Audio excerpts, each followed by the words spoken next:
Cozy Corner, my owl has fallen down. And it did it last time, so I'm not going to start again. We'll put the owl back up. Da -da -da -da -da -da, yay! So today we are doing Cozy Corner, and I'm doing a book review for you, as that's what always happens at Cozy Corner. And my beanbag has clearly fallen down, but it's okay, it's still cozy and we've got all the stuffs here. Today I'm going to be talking about a book that I am so excited to talk to you guys about. I have quite a few of these Cozy Corners coming up actually, so hopefully you guys like them. If you do, thumbs them up so then I know and I'll keep them coming. But this is definitely the one that I was most excited about doing, that I cannot wait to talk to you guys about this book. So basically I read this book, I've just read it literally, I just finished it this last week, and it's 172 Hours on the Moon. This book, I loved it. I gave it 5 out of 5 stars, I'm just going to tell you that right away. I actually, I loved it so much, it's got a little bookmark in, and I gave it to my mum to read as well. I was like, you've got to read this book! Stop whatever you're reading and read this book. Yeah, so basically, I picked this book up because I like the synopsis on it. It's usually kind of, very looking around, and on Amazon or whatever, if you like a book it says, you may also like, and then on Goodreads it does that too and stuff. Can't remember how I came across this book, but I came across it somehow, and then it kept in my mind. Anyway, then I ended up ordering it, and I didn't pick it up right away, but I think it was in my not last book haul, but the book haul before. And it was actually really interesting that I've read it in October. It's actually kind of creepy and kind of spooky, so I'm really glad that I read it during October, because obviously Halloween is in October, and even though I wasn't in the Halloweeniest mood this year, it was definitely one that I was really glad I read during the month of October. But you could read it anytime, it doesn't matter, but for me I was just like, oh yes. Anyway, so basically the story here is set in the future, maybe 10 years, it's set in 2020 something, and so not too far ahead. And basically they decide they want to go back to the moon, and to do that they kind of come up with this theory that if they hold a lottery for teenagers to enter, that they can win a trip to the moon. It'll get a lot of press and get a lot of money, and generate a lot of interest in people being interested about the moon, because obviously it's been a really long time since I've been back to the moon. It was like 69 or whatever it was, so they kind of, NASA are wanting to generate interest and more press and money and stuff. That's kind of how it's said in the beginning of the book. So they decided to do this thing with 3 teenagers having the chance to go to the moon with the astronauts. So basically, everybody from around the world. It's a worldwide competition, and you can enter, and then you just flug, get a chance if you get a chance to win. Now the 3 characters that get to go to the moon, I really, really like. Now in the beginning of this book, it kind of introduces you to the 3 characters. We've got one from Norway, one from Paris, and one from Tokyo. So France, Norway, and Japan. And it was really, really interesting that they're from completely different parts of the world, and different cultures and stuff, and they all kind of had their own little backstory and reason why they were going to the moon and stuff like that.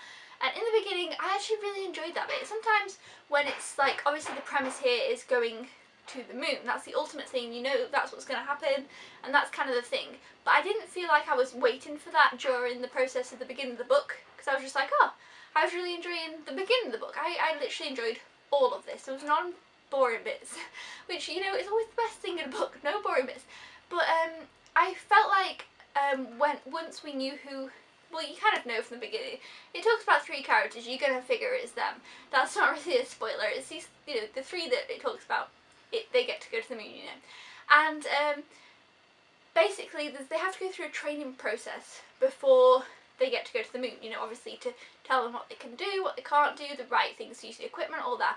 And when it got to that point in the book, I was like, oh no, this bit's going to be a boring bit, isn't it? I kind of just thought, oh, but it didn't. It just kind of went past that bit, kind of almost. Not went past it, but it didn't go into too much detail that it was like trudging through bits. Everything in this book was dealt with really well. And I really, really enjoyed that. I hope that makes sense. Like, the bits that I thought, like, they didn't drag it out. This book is how many pages? 340 something pages long.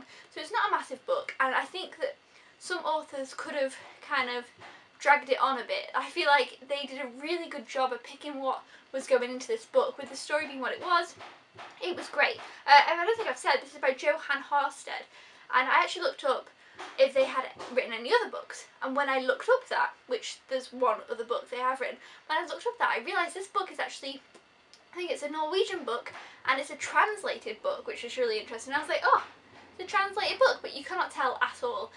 Sometimes with translated books they can be a little bit off, you know, because translation can be a little bit hard, but the translation in this is fantastic. The writing, I loved it, it was brilliant, and I really could imagine everything, it was great. Anyway, so the three teenagers enter the lottery to go to the moon.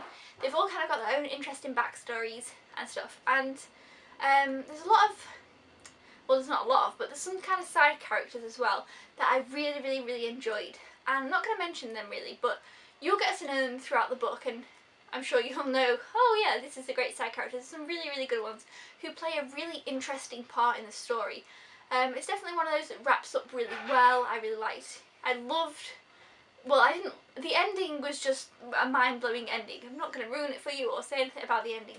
It's one of those kind of books. I can't give anything away, but I was like, oh, it was brilliant. I was sitting there like, I read the whole second half of this book just in one sitting, one night. I finished the book at I think about 1:30 in the morning, and because I just couldn't put it down. I was just reading it. I needed to know what was going to happen in the end. I had to know. There was no chance I was going to put the book down and read it the next day. I was like, I need to know now. It was one of those kind of books. I definitely had to know what was going to happen in this book. It was intense. My heart was racing. I was like, oh, it was kind of creepy and scary at points. Not too creepy and scary, but it had a creep. I mean, come on.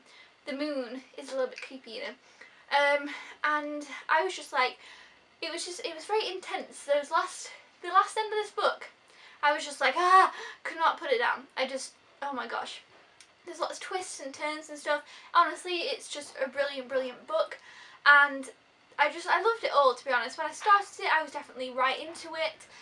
There was, you know, I never kind of was on hold with it. It was always on my mind, and I've been finished it for a few days now. When did I finish it? I can't remember exactly, but I've still thought about it. It's still on my mind, and I'm like, oh, that book. I feel like it's a book that's going to remain in my mind for quite a long time, if not always. I'll always have it in the back of my mind. There's some things that I won't forget out of this book, and the images that it managed to create for me were just, I was like, oh, it was great. Anyway, I absolutely loved this book. I highly recommend you check it out, even if you're not a big sci-fi fan. I am not the biggest sci-fi fan. It's not really, well, it is sci-fi. I mean, they use space, they go to the moon and stuff, but it's so good. I don't know much about the moon, but I loved this book, so please just check it out. I give it 5 out of 5 stars. Absolutely loved it, and I just can't praise the book enough.